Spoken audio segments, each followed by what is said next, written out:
IPS training centre से जुड़ी कुछ रोचक बातें। दोस्तों, आईपीएस जैसी बड़ी पोस्ट के बारे में तो आपने सुना ही होगा। हैदराबाद के तेलंगाना में बने SVP-NPA यानी कि सरदार वल्लभ भाई पटेल नेशनल पुलिस एकेडमी में जाना हर किसी का सपना होता है, लेकिन वहां सिर्फ ऐसे ही लोग पहुंच पाते हैं जो यूपीएससी का एग्जाम क्लियर करके आईपीएस बनते हैं, क्योंकि वहां आईपीएस ऑफिसर को ट्रेनिंग दी जाती है। दोस्तों, क्या आप भी एक आईपीएस ऑफिसर बनना चाहते हैं और इसके लिए तैयारी कर रहे हैं या आगे जाके तैयारी करने का सोच रहे हैं? अगर ऐसा है तो हमें कमेंट करके जरूर बताएं और वीडियो को आखिर तक जरूर देखें। तो चलिए देखते हैं इस ट्रेनिंग सेंटर से जुड़ी कुछ दिलचस्प बातें।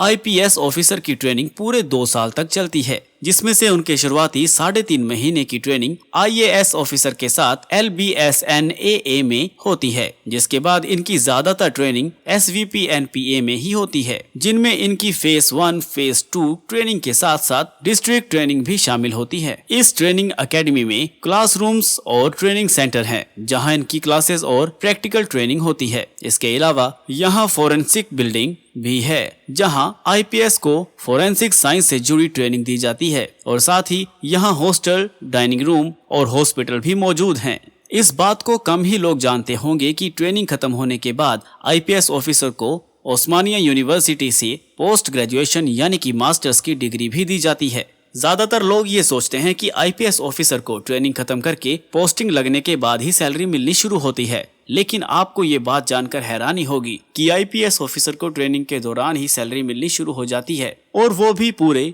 56,100 रुपए। आपको ये बात जानकर भी हैरानी होगी कि SVP-NPA में न सिर्फ भारत के आईपीएस ऑफिसर्स बल्कि दूसरे देशों के पुलिस ऑफिसर्स को भी ट्रेनिंग होती है, जिसका खर्चा उनका देश ही उठाता है, जिसमें भूटान, बांग्लादेश, नेपाल और मालदीव्स जैसे देश शामिल हैं। और साथ ही यहाँ SPG और MSG के कमांडोज को भी कुछ समय की स्पेशल ट्रेनिंग दी जाती है। आईपीएस ऑफिसर को ट्रेनिंग के दौरान काफी स्ट्रिक्ट रूल्स भी फॉलो करने पड़ते हैं, जैसे कि क्लास के दौरान वो अपने मोबाइल को क्लास रूम में नहीं ले जा सकते, और अगर किसी ऑफिसर का फोन क्लास में पकड़ा जाता है तो उनको एडमिनिस्ट्रेशन में सबमिट करना पड़ता है। इसके अलावा मेल आईपीएस ऑफिसर को ट्रेनिंग के दौरान क्लीन शेव और साथ ही बालों को भी छोटा रखना होता है, और साथ ही वो ट्रेनिंग कैंपस में शराब और सिगरेट जैसी चीजें बिल्कुल नहीं ले जा सकते, और जो इन रूल्स को तोड़ने की कोशिश करता है उसके खिलाफ स्ट्रिक्ट एक्शन भी लिया जाता है। ट्रेनिंग के दौरान आईपीएस ऑफिसर्स को रिटन और प्रैक्टिकल एग्जाम भी देने होते हैं,